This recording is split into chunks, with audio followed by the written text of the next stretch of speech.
Comedian tonight comes to you all the I put it up here so I didn't fuck up your name, Jake. Comes to you all the way from Baltimore. Please put your hands together for Jake Lazier. Yes, you got it right. How we doing, P-Town? I am from Baltimore. Things are a little bit different there. We care about COVID.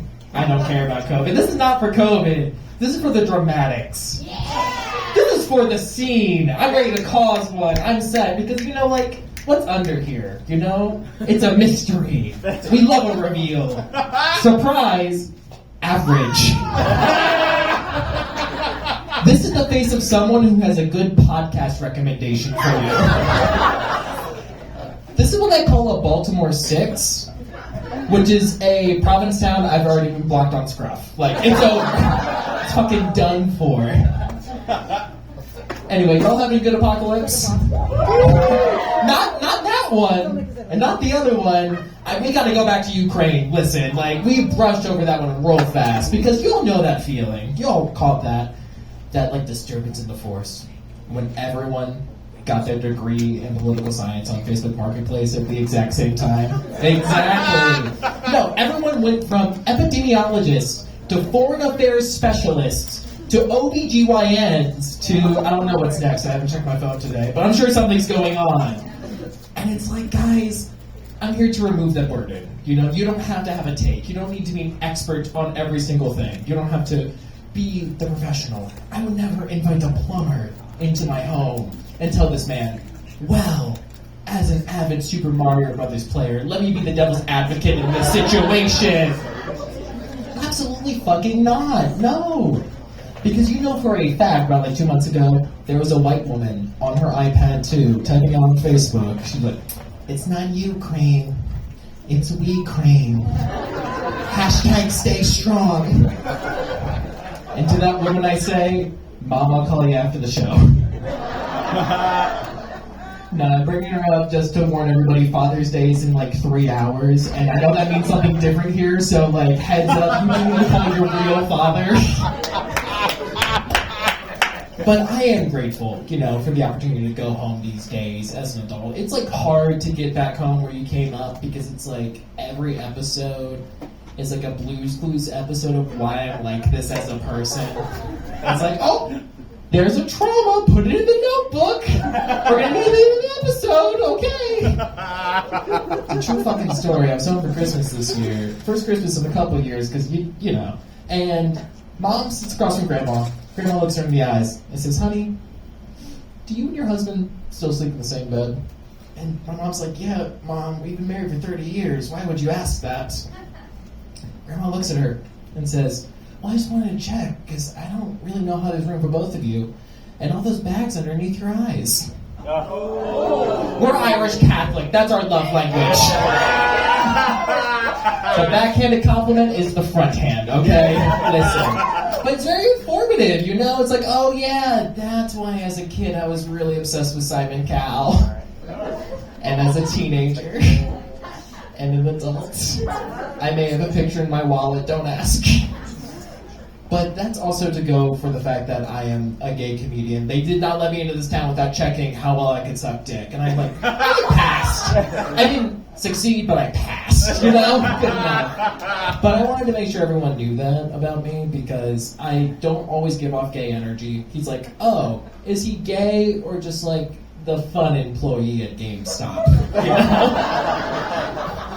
Is he like, you know, or just does all the office holiday parties? The answer's both. I got Google Calendars Premium. You pay extra for that. But no, you gotta be proud, you gotta be gay right now, especially during Pride. Happy Pride, everybody. So glad we're doing Pride. Especially because I'm a little disillusioned this year with Pride. I am sorry. Like, on the way fucking up here, I got a commercial on the radio from Geico offering 4% API for Pride this year. And I'm like, what the fuck is an API? If it's not ass penis in, I don't give a fuck. Like, sorry. What the fuck am I supposed to say about that? No. We gotta go back to the roots, everybody. Like, I think this Pride, every lesbian, stop sign immunity. I believe in them. They know what they're doing. They know where they're going. Every trans person, extra McNuggets. They fucking earned it. Listen, throw some more in that box. Who's checking? Gay people, Bad Housewives takes. Beverly Hills, really? It's Potomac. Grow up. But now, like, you gotta be Pride, especially because things are getting, like, really fucking weird again. Like, I'm from Baltimore, and I paid to advertise my Pride show back there on Facebook, and, like, a bunch of people came into my DMs and, like, called me all this fucked up shit. They called me a groomer, and I'm like, I have not been called that since I got fired from PetSmart, okay? Listen. It's, like, deep-cut, old-school homophobia these days. It's nuts. It's like, if we're gonna go back, let's go, like, way back, you know, like let's take it all the way back, 1800 shit. I want to be a gentleman of ill repute. I want to be a dastardly community figure. I want to be Uncle Jake, who Mom doesn't talk about anymore. That's what I fucking want, you know? If we're gonna be homophobic, let's do the classics. Let's go way back. Is anyone here single tonight? Hell yeah!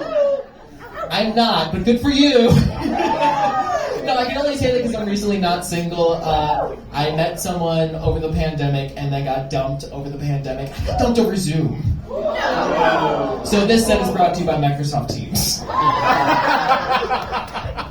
No, true fucking story. We were breaking up over Zoom. He's like, Jake, I just don't know. I just don't think I see the two of us together anymore. I'm like, well, you're in speaker view. You gotta be in gallery view. He did not find that as funny as y'all did. It's okay, you know. It's nice to be, you know, dating someone again, especially because we're doing that thing you might have heard about in yoga from your most flexible friend. We're doing the open relationship thing, which I should not be allowed to do. I did not score high enough on the SATs to be allowed back on Grindr. Like, not smart enough for that. Because they ask so much fucking shit these days, right? How tall are you? How much do you weigh? Are you a bear or a twink or an otter? None of those are my favorite animals. So what the fuck am I supposed to look at? I guess if I had to, like, describe my body type at this point in the game, it'd be like haunted baby doll. You know, like hard plasticky hands and let's say specific facial features, but like a soft squishy midsection, perfect for hugging. You know, usually found like near dumpsters or alleyways or wherever this is. But comes with a lot of cute outfits. And is ready for American Horror Story next season. Ryan Murphy, if you're here. I know he's here this weekend. It's fucking beatdown. He's gotta be somewhere. I am ready. Answer that DM. It's set. But no, one of my favorite things too about being gay at this point in the game is that people think they've like figured it all out. They're like, oh, I watched all of Glee. I have a loud cousin. I get it. Love is love. I'm an ally. Yes.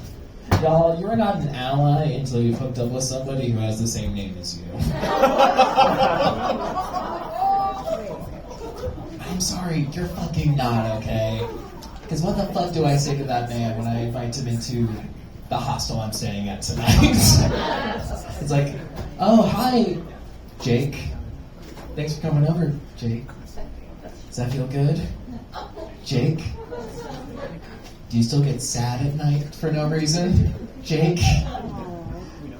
Do you still feel bad about making your mom cry in the 3rd grade? Jake? Do you still not really know how taxes work, so you just put everything in an envelope, send it to your dad, and hope for the best? Jake? Anyway, if you don't know any Jacobs, I'm like really open for that. That's fine. I can do a Jacob. No fucking problem. That's not a problem at fucking all. No, so I am a slut, but I'm also millennials, you know. Homonyms, same thing. But it's exciting being a millennial, you know? Like, remember when millennials were like the cream of the crop, the hot shit, because we were killing everything?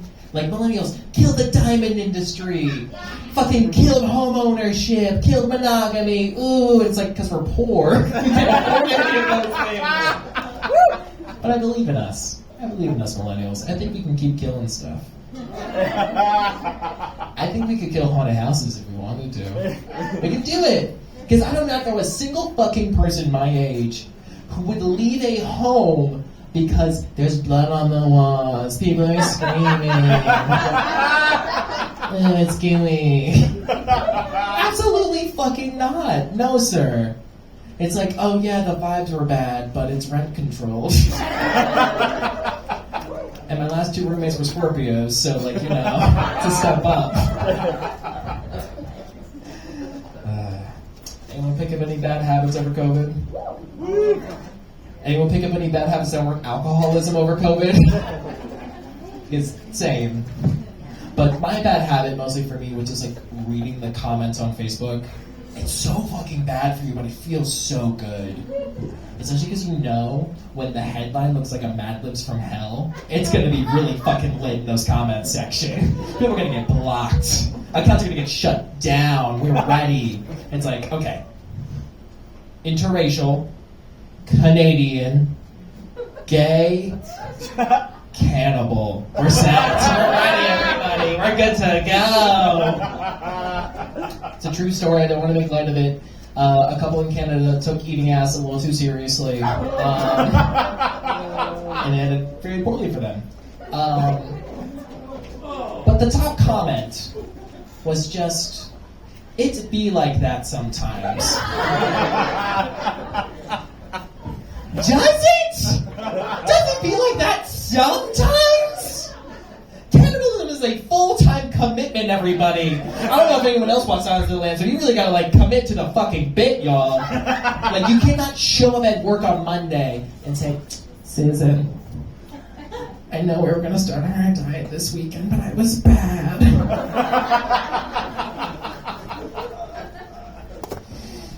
On the way home, I had some German for dinner. And then some South Korean for dessert. And then some Easton, Massachusetts at 12 in the morning. Susan, I'm sorry, we'll go keto, I promise. You cannot not commit to cannibalism, everybody. It's not fucking Atkins. I think Atkins is a guy, so you probably eat him, but it's fine. No, so I am like a millennial, so I do listen to podcasts. I made a joke about it earlier, but like the targeted ads have gotten a little bit insane, a little bit much. Is anyone here familiar with like Manscaped? Okay, fucking Manscaped. No, it's nuts because it's like, oh yeah, men need to take care of themselves too, but not in a way with a catchy song where Venus is your power. So I guess we'll just make it up. And they made up warfare and lawn care. And it's like, okay, we'll go for that for marketing. Fantastic. Manscaped is all about marketing under, you know, just like taking care of your genitals, taking care of your fucking body. And they offered specifically testicular razors they called the groin grenades. Why the fuck would you advertise something for your genitals where after using, you traditionally shout, fire in the hole? No. I'm sorry, no. Like, if I had to pick, it'd probably go for like a stealth bomber based on how many times I've been asked, is it in yet? But not grenades, everybody. Jesus. No, I am from Baltimore, which is super exciting to be able to be here for this because this is like a real place. And Baltimore is like, what if you thought about Detroit, but worse? And I can say that because I'm from there. Whoever said so true, I'll check your ID after the show. Hell yeah! Okay, work. You know, I think you still live off Edmonton. Hell yeah. But yeah, no, I love Baltimore, especially because, you know, everyone's just doing their fucking best out there. It's a very, like, nerdy city. People don't really know that a lot. There's a lot of, like, Dungeons and Dragons players. Hell yeah! I did not get into Dungeons and Dragons until very recently because there was such a stigma against it, and I was like, oh, now I get it. It's just a bunch of sweaty nerds in a room doing math. But that's okay for the New York Stock Exchange? Fine. All I'm saying, if Leonardo DiCaprio was a half-elf in Wolf of Wall Street, he would have gotten the Oscar much sooner, okay? Alright. I'm gonna leave you all with a question. Do y'all think about death? Oh, no, and all the time. We're somewhere in between. We're somewhere in the middle here. No, like thinking about death, mainly how I don't want to be fucking remembered. Namely, I don't ever want to be memorialized with one of those goddamn bumper stickers on the back of the window. You know the ones where it's like, Grandpappy, 1966 to 2020. God, I wonder what happened there. And like, who fucking asked for that? Because it's not Poppy. It's not Grandpappy. He did not care about that. He did not come on his deathbed and say, children, come here, come together. Richard, my oldest. I'm leaving you all my estates and my holdings. And Sarah, my beautiful baby girl. I'm leaving you all of your mother's jewelry and fineries. And Eric, you still got that Honda Civic? I got an idea. My name's been Jake Lazier. Thank you for the time, everybody. Jake Lazier, everybody! I know, it's hard to stick it in there. We need lube up here. I know. Give it up for Jake, everybody! Woo! Yeah.